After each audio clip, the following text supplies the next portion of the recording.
Hello and welcome to State of Events. I'm Sepana Gil-Saru. And I'm Erica Cattery. Thank you for joining us. The San Francisco Police Department may be the next law enforcement agency to use body cameras. Mayor Ed Lee wants to set aside $6.6 million in the next budget for the cameras. He says he wants every officer in the city to wear the device. San Francisco Police Chief Greg Suhr supports the plan. He quoted a report which says among departments that use body cameras, use of force complaints dropped 87%. May Day protests in Oakland started off peaceful but soon turned violent. About 300 demonstrators broke windows at businesses and damaged dozens of vehicles along Broadway's Auto Row. The violence occurred at night when Oakland's police staffing was low. 12 arrests were made for the damage. Oakland police response has been criticized for not stopping the destruction. The 6 officers involved in the death of Freddie Gray in Baltimore have now been charged. The charges range from murder, manslaughter, involuntary manslaughter, and second-degree depraved heart murder. The news was announced by State Attorney Marilyn Mosby. She stated Gray's arrest on April 12th was illegal and now ruled a homicide. All 6 officers were booked and released on bond by Friday. The trouble in Baltimore continued Monday night. Reports that a man was shot by police led to more tension. The man who was reported shot actually dropped his own gun, causing it to discharge. He was seen by security cameras walking around with a handgun. But when he was approached by police, he ran. Baltimore police officials say no one was injured and police didn't fire at him. The Justice Department might want the Supreme Court to rule on the Barry Bonds case. Last week, local court of appeals cleared Bonds of obstruction of justice charges. The federal government is asking the court to wait before finalizing that ruling. The government wants time to decide whether or not they should appeal to the Supreme Court. The deadline for an appeal is July 22nd. The Freedom Summit is coming to Levi's Stadium on May 9th. This is one of the biggest anti-human trafficking events in the United States. Various music artists, speakers, and politicians are expected to be there. The event is open to the public. San Francisco suffers another fire. However, this one is not like the rest. Our reporter, Christian Franklin, has more. Thank you, Sepana. On Sunday, a fire broke out on Haight and Schrader Street in San Francisco. Now, this fire is unlike the recent fires in San Francisco. Take a look. In the heart of San Francisco's tourist district, a double-decker tour bus, one that looks similar to this, became an inferno. We have a 2-story tour bus on fire, no victims, fully engulfed now, the engine compartment's going up. Luckily, a nearby medical unit was able to assist in evacuating all personnel, and so far, no one was hurt. The next morning, police officers began their investigation on what could have caused such a spontaneous eruption, some even saying they've never seen this before.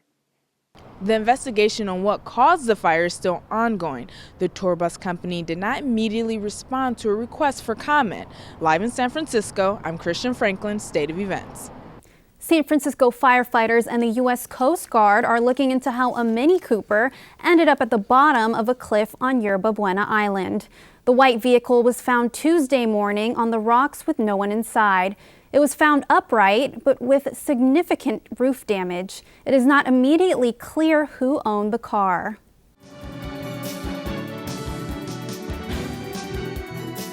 Up next on State of Events, there will be a new UC campus. And the tuna company, Bumblebee, is facing legal issues. That's up next.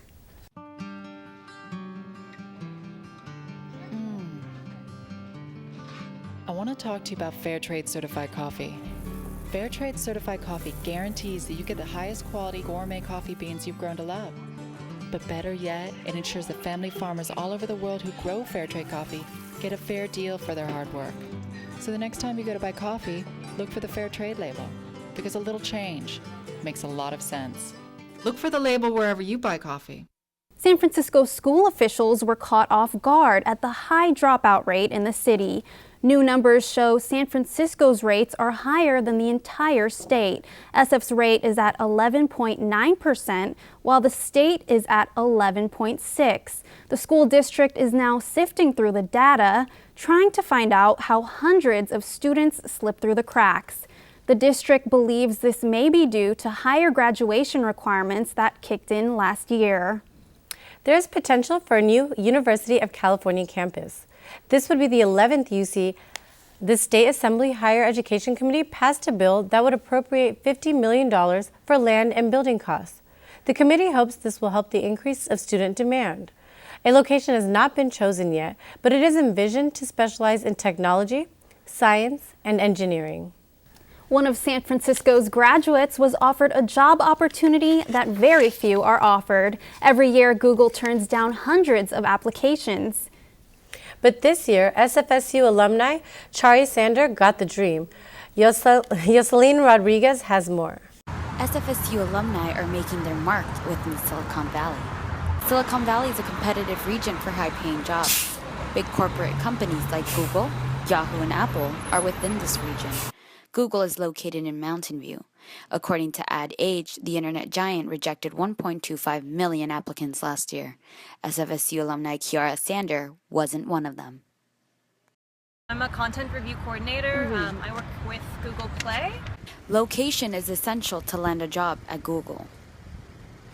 San Francisco State University is located in the Bay Area.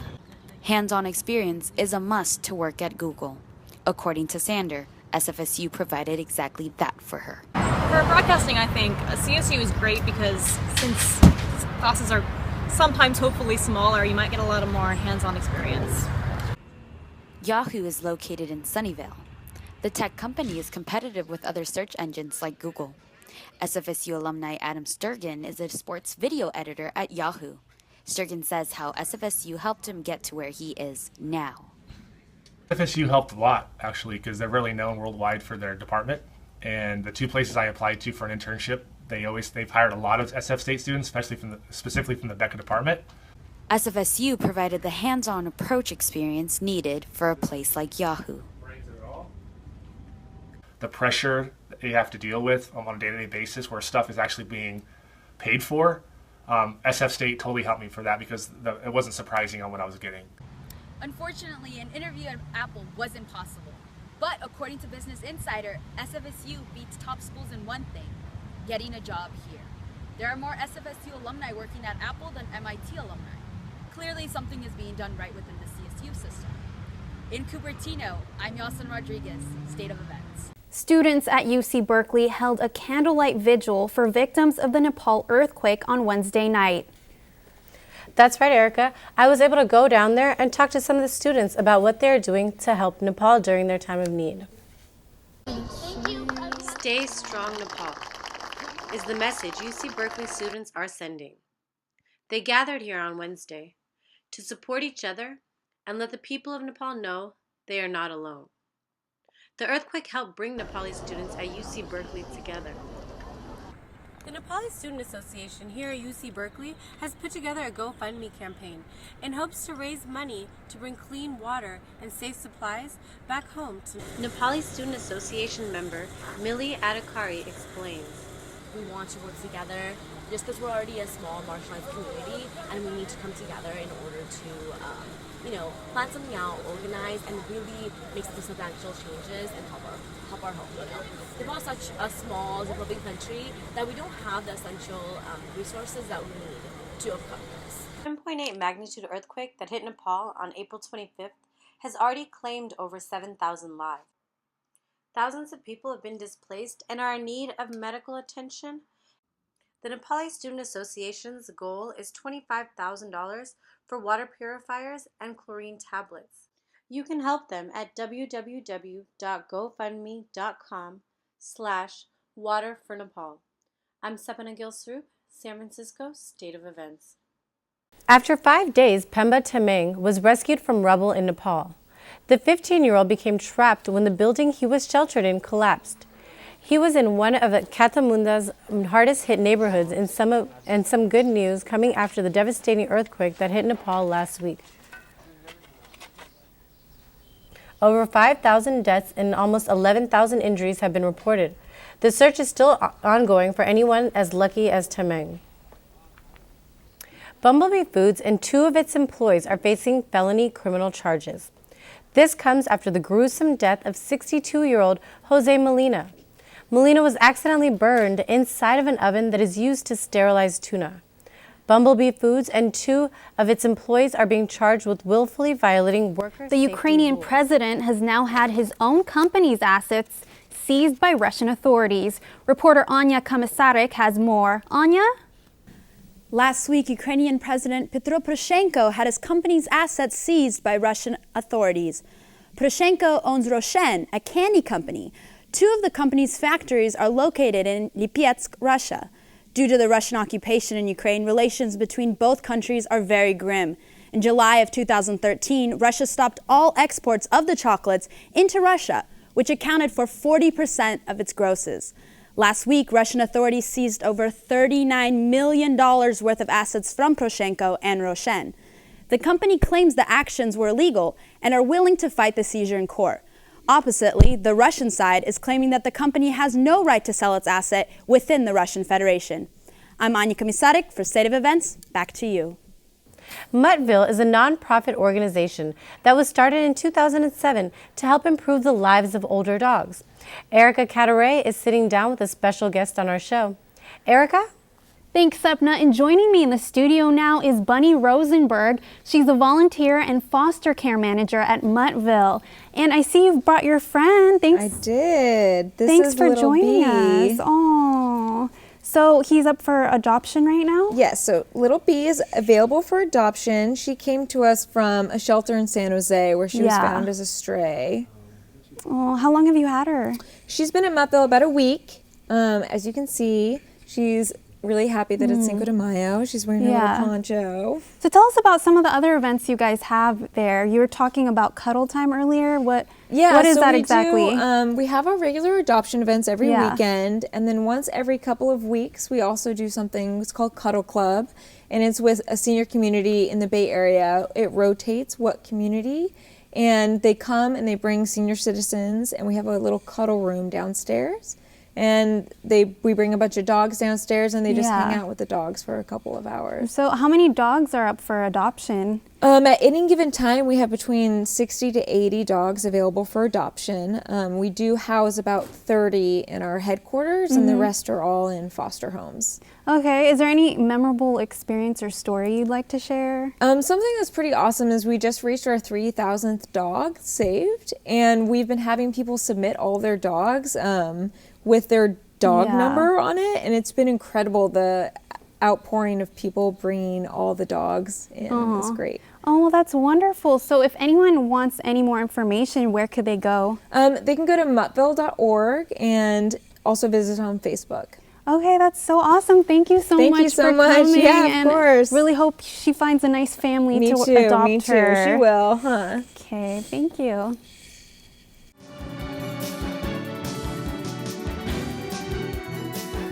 Coming up on State of Events, if you have tattoos, you may not be able to purchase an Apple Watch.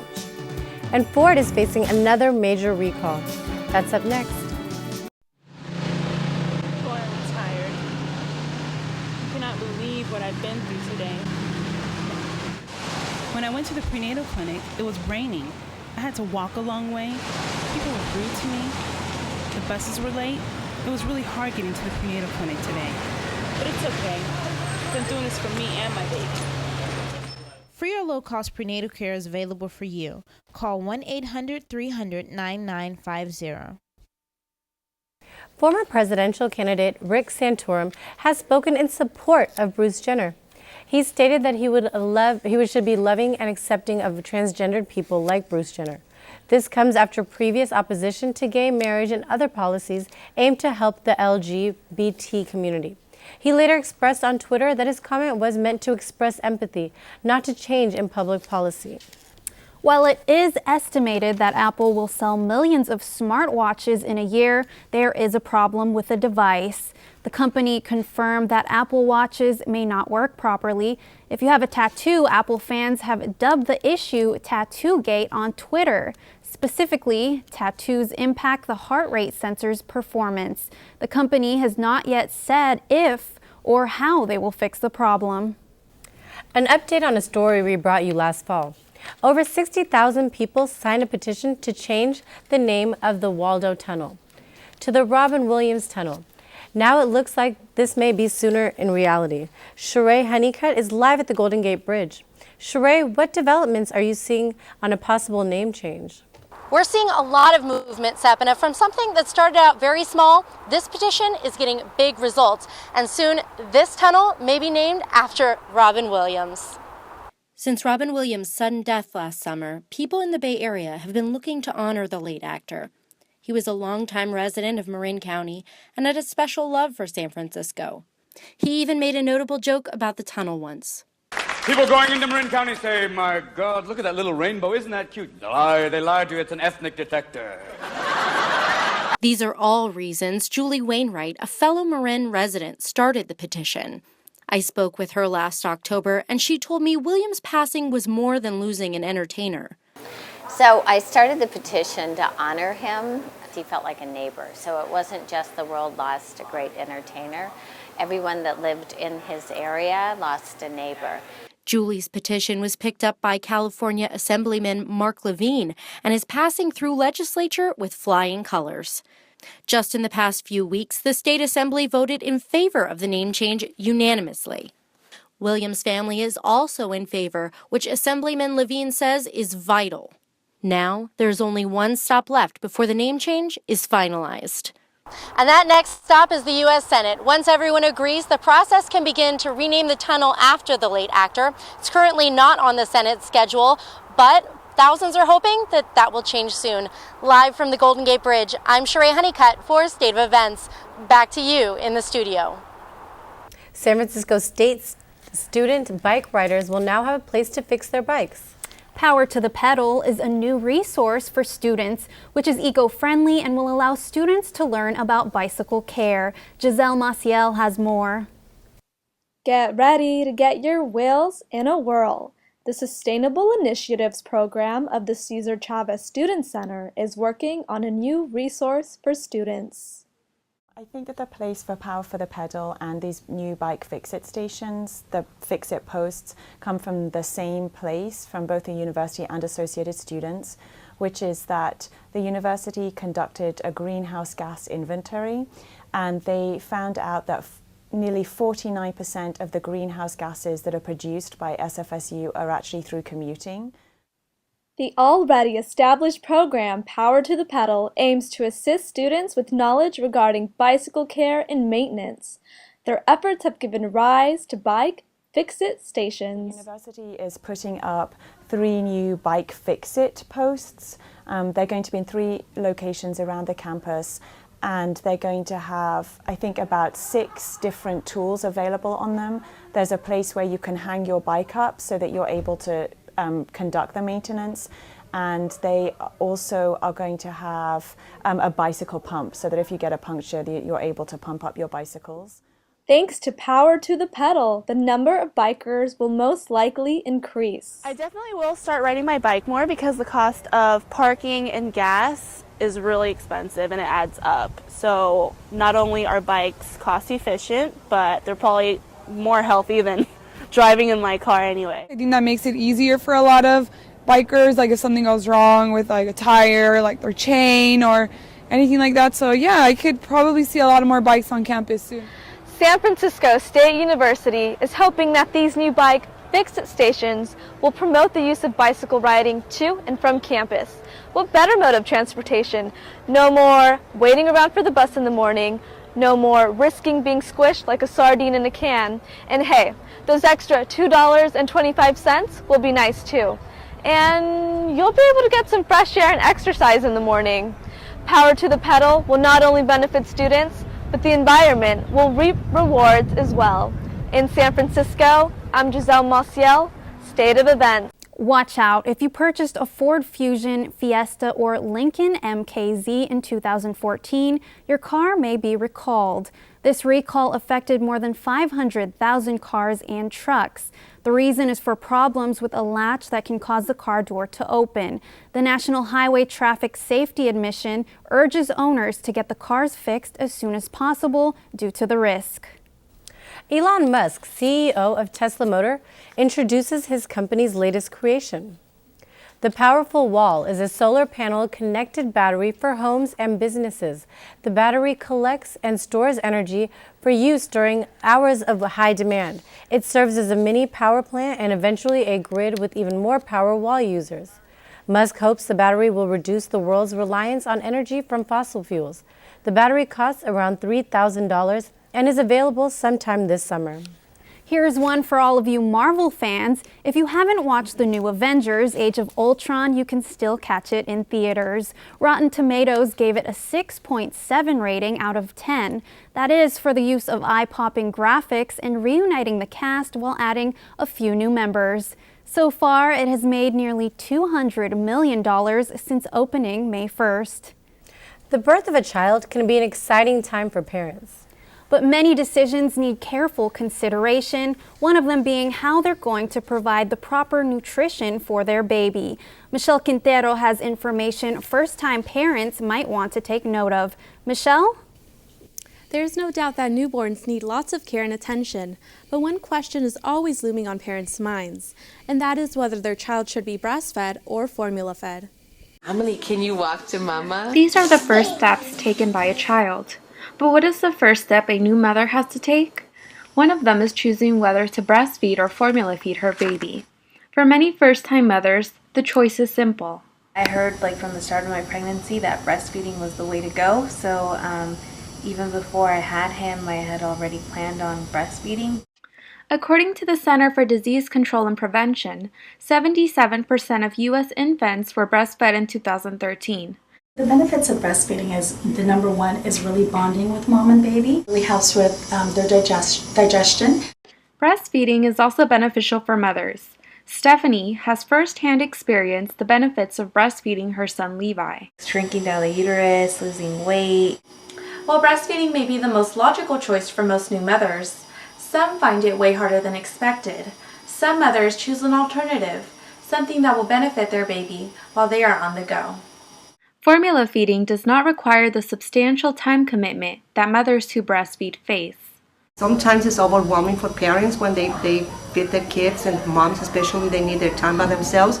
And that's the moment where they can leave the child with a family member or the significant other. Formula feeding also helps premature and underweight babies. Also, the formulas are based on cow milks or soybeans, and some of the kids that are premature, that help them for to gain weight.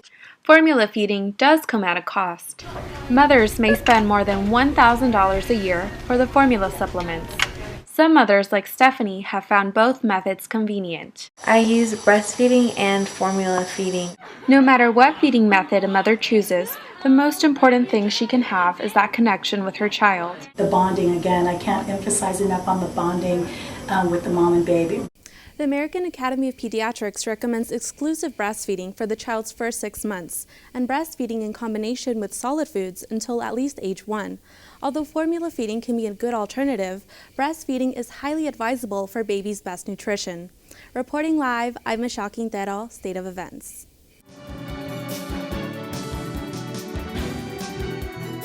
Up next on State of Events, the fight of the century happened this weekend. And a recap on the Warriors. That's what's up next. Before City Car Share, we were spending a lot of money on gas and insurance. I felt like I had to check my bank account every time I went driving. City Car Share is great because the membership includes insurance and a gas card. I don't even know why we owned a car in the Bay Area. Now we just have more money to spend on other things. City Car Share is an important part of our lives. City Car Share gives you the benefits of using a car without the hassles of owning one. Welcome back to State of Events. I'm Ashley Keene with your sports. Softball and baseball have come to an end for San Francisco State. Both teams held celebrations for the seniors these past weekends to honor their career as Gators. Along with the celebration, both teams left off on a great note, getting wins across the board.